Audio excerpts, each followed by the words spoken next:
All right. Crimney or K Rimney or K Rimney has said, what do you think about Diggs for Montgomery and Shaheed? I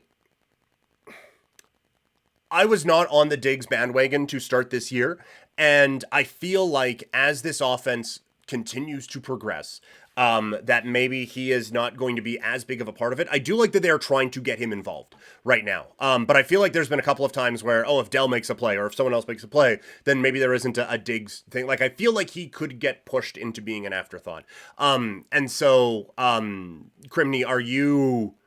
are you getting Diggs or are you trading him away for Montgomery and Shaheed? Because I actually think this is a fairly fair trade, especially as we go now into the bye weeks, getting a little bit more depth. If you are trading away a Stephon Diggs and acquiring, so you would be getting Diggs. Okay. I I still don't mind it. I know I was just kind of talking down Stephon Diggs. I still don't mind it. Montgomery, like it was very obvious last night who the guy was in Detroit, right? So Montgomery is still going to get some, but that is maybe not necessarily as reliable a source of touches going forward. And Shaheed, I think looks awesome, and I think is really, really talented. And if Derek Carr gets a perfect pocket all the time, then I think there are going to be a lot of options for Shaheed. I don't think, though, that you worry about giving him up. And so I think you are taking two pieces that are kind of like, well, if this, and this hits, then maybe. And getting Stephon Diggs, who I know I said could get pushed back in that offense, but it also feels like this offense is growing a little bit. So I would say do that. I would go out and acquire a Diggs, if that were the case. I don't think you're overpaying in that situation.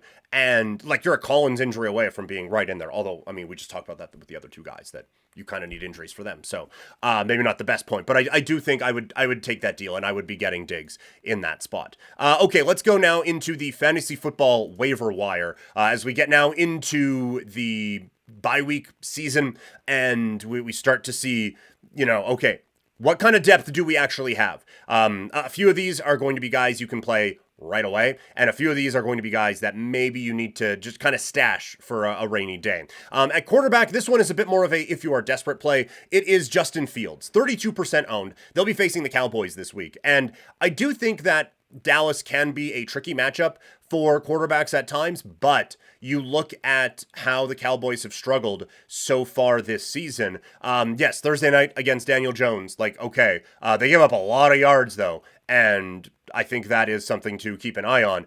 Before that, it was Baltimore, and we all saw Baltimore just carve them up for just absolutely destroyed them, right? So for 3 quarters anyway.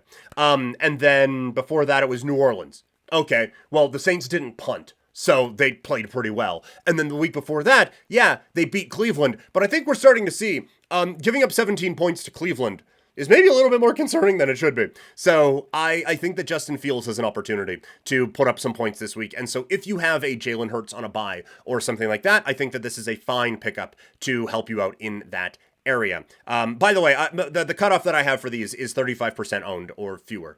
So in some deeper leagues, or in some less deep leagues, a Geno Smith being available or something like that could be a real option for you as well. At running back, the first one here is Roschon Johnson, 27% owned. He had 15 carries in the last 2 weeks. He gets the touchdown this week, and quite frankly, he looks like the best running back in Chicago. So that is the guy who I think that has the best opportunity, I think maybe of anyone on the waiver wire this week, to be a long-term solution, but also be someone who can help you out in a bit more of the immediate.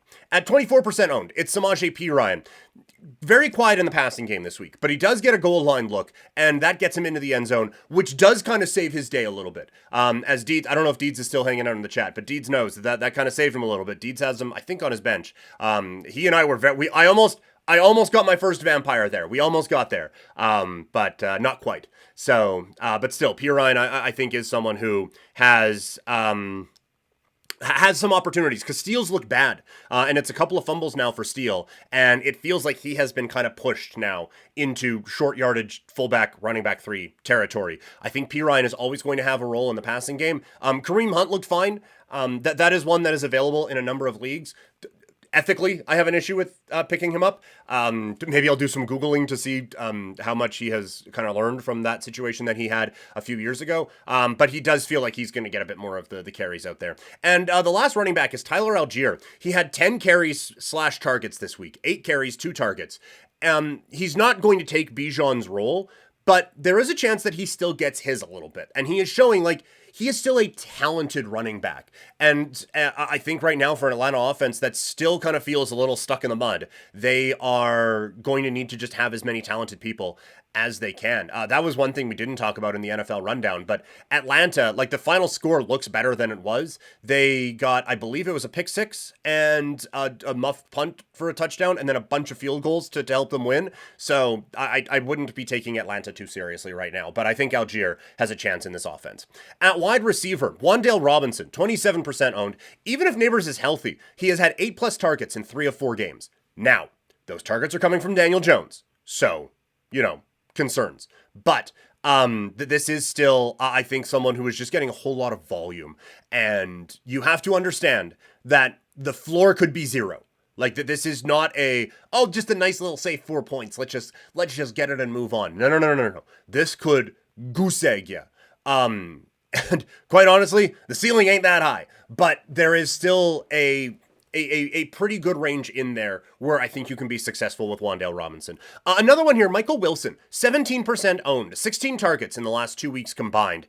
He, I haven't checked the snaps this week, but coming into this week, he was getting the second most amount of snaps in that wide receiver room. And so I think as Kyler Murray continues to get settled in and continues to get going, Wilson is going to continue to get his opportunities. And so I think that's a decent play. And the last one is Xavier Legette at 14% owned. He balled out with Thielen out last week. It's a really tough matchup against Chicago, so this is not a guy to play this week, I don't think at all. But I do think that this is a guy that will continue to show some value in this offense because, like, if he plays well in an Adam Thielen absence for a team that probably isn't going anywhere, it makes more sense for this team to run out Legette every week than it does to run out an Adam Thielen. So I think that this, now keep an eye on the quarterback situation, obviously, but I think this is a player who is going to continue to get more opportunities as this season goes along. At tight end, we're throwing a dart, and this week it lands on Ty Conklin. 34% owned. He had 8 targets last week. We just talked about it. It was just an ugly game.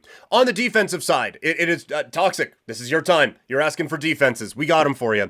28% owned. The Seattle defense going up against the New York Giants. I know we just kind of talked up our boy Wan'Dale Robinson there a little bit, but this defense is going to have a good time, I think, against the New York Giants this week. So a good one there. If you need a little bit more help and they are taken or whatever, Denver against the Las Vegas Raiders. The Raiders did finally put up some points this week against Cleveland, but Denver's defense looked pretty good, even in the elements against the Jets, and Vegas's offense continues to be bad. So that is the Fantasy Football Waiver Wire for the week.